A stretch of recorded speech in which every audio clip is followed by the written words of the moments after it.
चक्षुरुन्मीलितं येन तस्मै श्रीगुरुवे नमः। वसुदेवसुतं देवं कंसचाणूरमर्दनं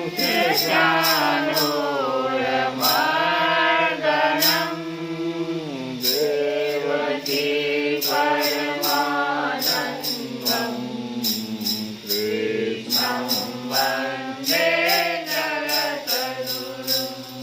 रुक्मिणी केलि संयुक्तं पीताम्बर सुशोभितं ओवाप्त तुलसी गन्धं कृष्णं वन्दे जगद्गुरुं। हे कृष्ण करुणा सिन्धु दीनबन्धु जगत्पते गोपेश गोपिकान्त राधाकान्त नमस्तुते।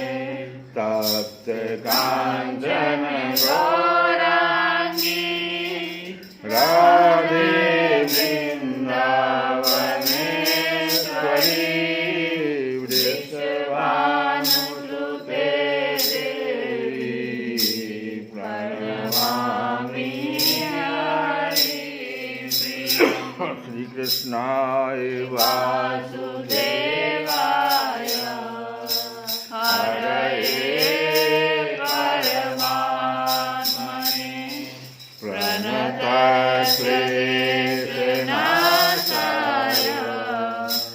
गोविन्दाय नमो नमः। कल की कथा में सुन रहे थे कि धृतराष्ट्र और गांधारी के चले जाने पर विदुर जी के साथ युधिष्ठिर बहुत ज़्यादा दुखी हुए। कि सूत जी कहते हैं, और एक जगह हम लोग यह भी सुने कि 100 वर्ष तक के लिए धर्मराज को जो श्राप मिला था, तो अर्यमा उस समय में वहाँ संभाल रही थी धर्मराज के पद को। तो अर्यमा कौन थी? कश्यप और अदिति के तीसरे पुत्र अर्यमा। हमारे पितृलोकों के सबसे ऊपर वो हैं अर्यमा, वो न्यायाधीश हैं। तो सूत जी कहते हैं कि संजय अपने स्वामी धृतराष्ट्र को न पाकर कृपा और स्नेह की विकलता से अत्यंत पीड़ित और विरहातुर हो रहे थे। वे युधिष्ठिर को कुछ उत्तर न दे सके। फिर धीरे धीरे बुद्धि के द्वारा उन्होंने अपने चित्त को स्थिर किया। हाथों से आँखों के आंसू पोंछे और अपने स्वामी धृतराष्ट्र के चरणों का स्मरण करते हुए युधिष्ठिर से कहा। संजय बोले, कुरुनंदन, मुझे आपके दोनों चाचा और गांधारी के संकल्प का कुछ भी पता नहीं है। महाबाहो, मुझे तो उन महात्माओं ने ठग लिया। संजय इस प्रकार कह ही रहे थे कि तुम्बरु के साथ देवर्षि नारद जी वहाँ आ पहुँचे। महाराज युधिष्ठिर ने भाइयों सहित उठकर उन्हें प्रणाम किया। उनका सम्मान करते हुए बोले। युधिष्ठिर ने कहा कि भगवान, मुझे अपने दोनों चाचाओं का पता नहीं लग रहा है। न जाने वे दोनों और पुत्र शोक से व्याकुल तपस्विनी माता गांधारी यहाँ से कहाँ चले गए। भगवान, अपार समुद्र में कर्णधार के समान आप ही हमारे पारदर्शक हैं। तब भगवान के परम भक्त भगवानमय देवर्षि नारद ने कहा कि धर्मराज, तुम किसी के लिए शोक मत करो, क्योंकि यह सारा जगत ईश्वर के वश में है। सारे लोक और लोकपाल विवश होकर ईश्वर की ही आज्ञा का पालन कर रहे हैं। वही एक प्राणी को दूसरे से मिलाता है और वही उन्हें अलग करता है। अभी सब लोग जो मिले हुए हो, भगवान मिलाए हुए हैं दो प्राणियों को। प्राणी प्राण से बना हुआ है, अब प्राण निकल गया तो प्राणी कहाँ है? तो भगवान ही न है। ईश्वर अंश जीव अविनाशी, और वही उन्हें अलग करते हैं। जैसे बैल बड़ी रस्सी में बंधे हुए और छोटी रस्सी से नथे रहकर अपने स्वामी का भार ढोते हैं, उसी प्रकार मनुष्य भी वर्णाश्रम आदि अनेक प्रकार के नामों से वेद रूप रस्सी में बंधकर ईश्वर की ही आज्ञा का अनुसरण करते हैं। जैसे संसार में खिलाड़ी की इच्छा से ही खिलौनों का संयोग और वियोग होता है, वैसे ही भगवान की इच्छा से ही मनुष्यों का मिलना बिछुड़ना होता है।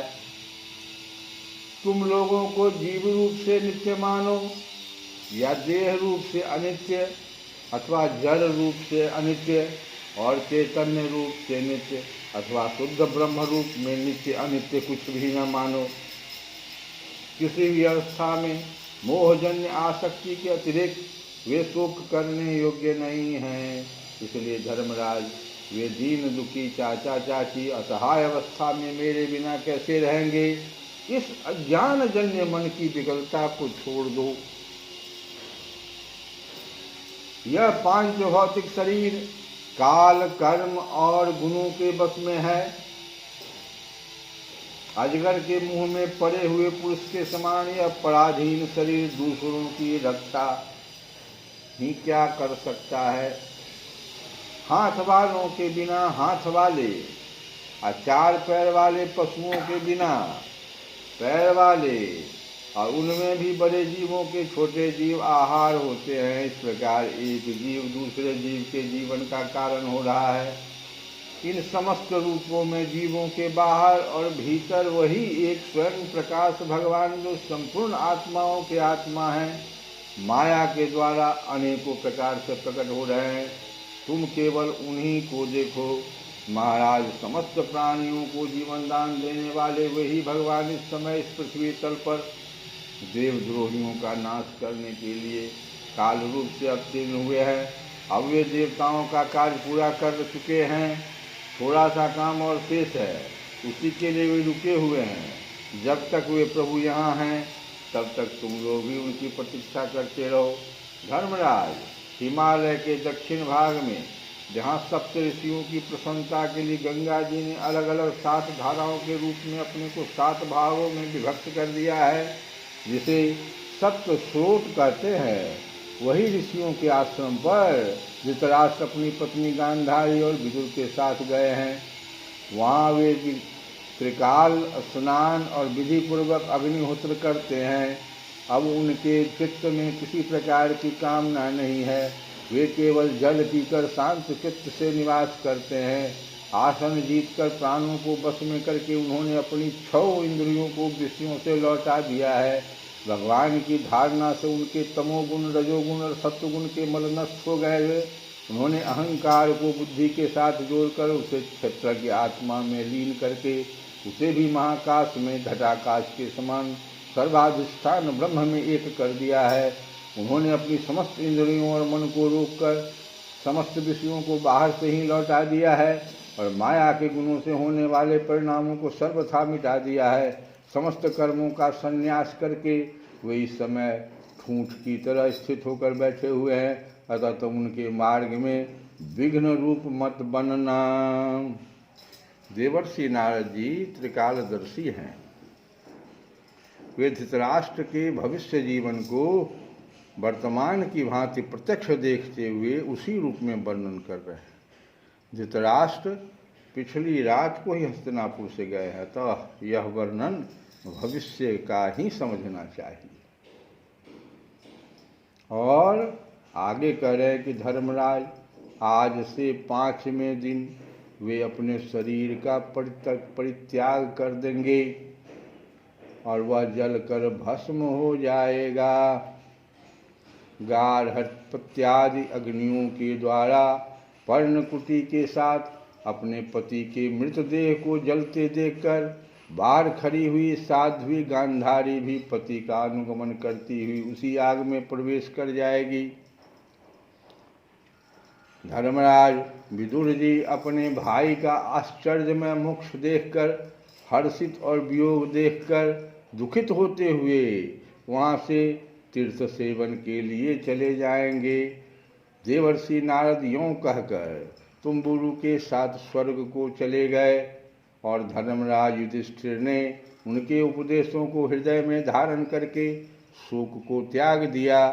तो इस प्रकार से एक महात्मा का जब संग हुआ, किसको? धृतराष्ट्र को, जो विदुर जी चले गए थे, और उनका जैसे ही आगमन हुआ और उनके द्वारा दिए गए उपदेश के कारण, क्या उपदेश दिए थे कि तजो पिता प्रहलाद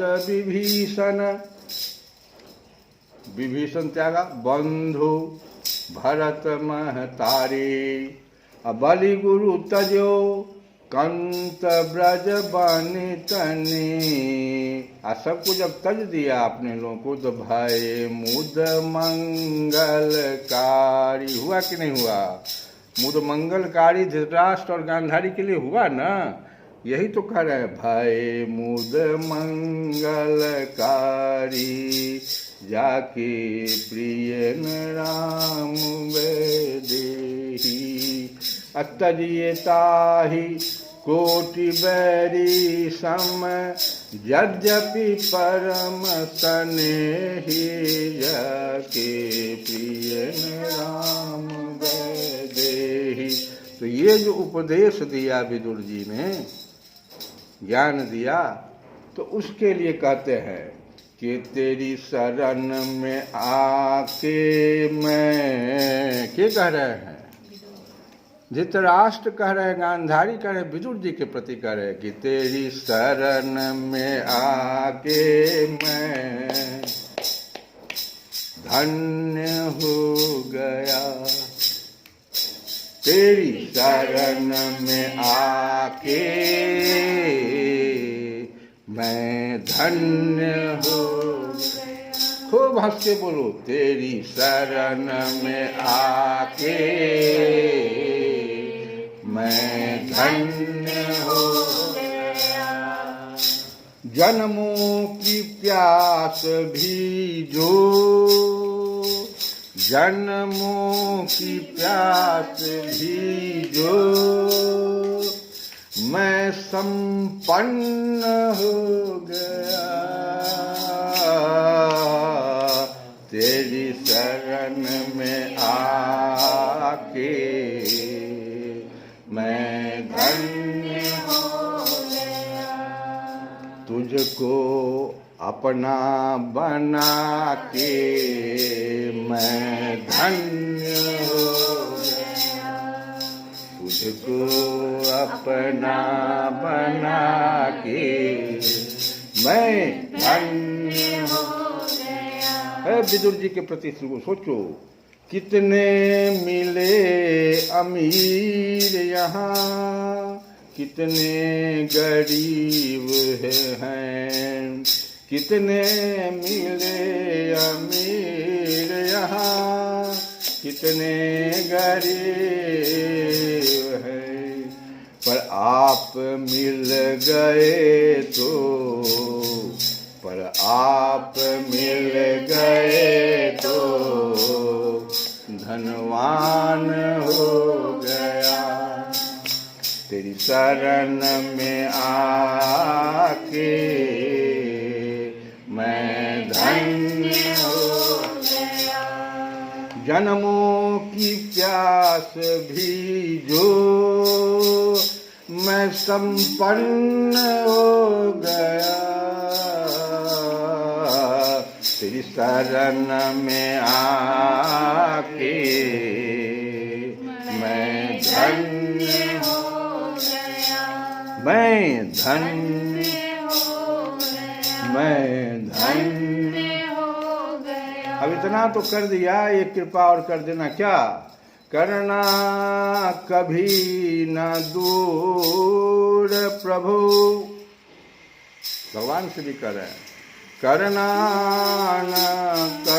कभी न दूर प्रभु चरणों से आप, चरणों से आप। करना कभी न दूर प्रभु चरणों से आप, चरणों से आप। चरणों के ही सहारे, चरणों के ही सहारे मैं भव पार हो गया। चरणों के ही सहारे मैं भव पार हो गया। तेरी शरण में आके मैं धन्य हो गया। जय जय राधा रमन प्यारे राधा रमन, जय जय राधा रमन प्यारे राधा रमन, जय जय राधा रमन प्यारे राधा रमन, जय जय राधा रमन प्यारे राधा रमन, जय जय राधा रमन, जय जय राधा रमन, जय जय राधा रमन, जय जय राधा रमन, जय जय राधा रमन प्यारे राधा रमन। श्री कृष्ण गोविंद हरे